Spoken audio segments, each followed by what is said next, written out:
মানুহ যেতিয়াৰ পৰা টকা চাই সন্মান আৰম্ভ কৰিছে তেতিয়াৰ পৰা আমাৰ সমাজত জ্ঞানী মানুহৰ মৰ্যাদা কমি গৈছে আৰু টকা থকা মানুহৰ মূল্য বৃদ্ধি পাইছে। যেতিয়া আপুনি কাৰোবাক নিঃসন্দেহে বিশ্বাস কৰিবলৈ আৰম্ভ কৰিব তেতিয়া আপুনি দুটা ফলাফল পাব পাৰে। জীৱনৰ বাবে এজন সঁচা সংগী পাব নাইবা জীৱনৰ বাবে এক শিক্ষা।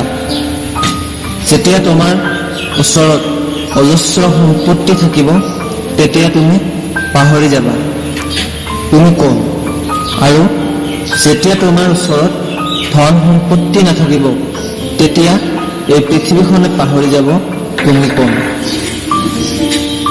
যিয়ে বহু হুলস্থুল কৰি ভিৰ কৰে তেওঁ ভিৰৰ মাজতে হেৰাই যায় আৰু সফল তেওঁহে হয় যিয়ে মনে মনে থাকিও কাম কৰি যায়।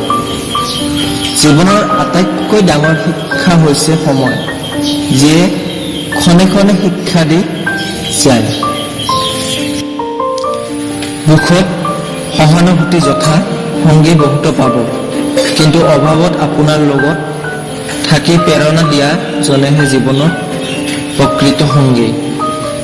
এনেকৈ ক'বলৈ সহজ, সপোন নেদেখিবি। সকলোৱে আৰু সপোন দেখিব পাৰেনে? কিন্তু তেনেকৈ কোৱাৰ সলনি যদি এষাৰ উৎসাহ বঢ়োৱা কথা ক'লেহেঁতেন হয়তো বহুতো নিজৰ সপোনবোৰ মাৰি নেপেলালেহেঁতেন। এজন পুৰুষে নিজকে যি বুলি ভাবে প্ৰকৃততে সেইজন তেওঁ নহয়, তেওঁ সেইজনহে যিজনক তেওঁ নিজৰ মাজতে লুকুৱাই ৰাখে। জীৱন হয় জিকিবা নহলে শিকিবা। হাৰিলো বুলি ভাবি নিজৰ সন্মুখত দেৱালখন নিজে গাঁঠি নলবা। জীৱনটো আমি সদায় হাঁহিৰে উদযাপন কৰিবলৈ চেষ্টা কৰিব লাগে, কিয়নো আমি কোনেও নাজানো জীৱনটো আৰু কিমান দিন বা বাকী আছে। যদি ভিডিঅ'টো ভাল লাগিছে এটা লাইক কৰি দিব আৰু চেনেলটো ছাবস্ক্ৰাইব কৰি দিব।